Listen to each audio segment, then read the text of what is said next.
नाजरीन अस्सलाम वालेकुम। IND टुडे न्यूज़ में आपका खैर मकदम करते हैं। आइए देखते हैं ये तफसीलात।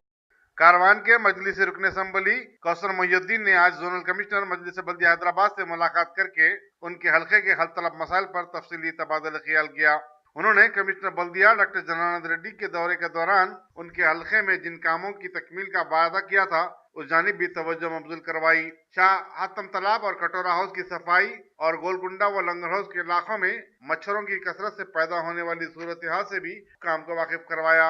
इस बातचीत के मौके पर कारवान के कारपोरेटर्स और सरगर्म मजलिसी कायदीन भी मौजूद थे। जोनल कमिश्नर ने वादा किया कि 10 दिन के अंदर वो इन तमाम मसाइल की यकसुई कर देंगे।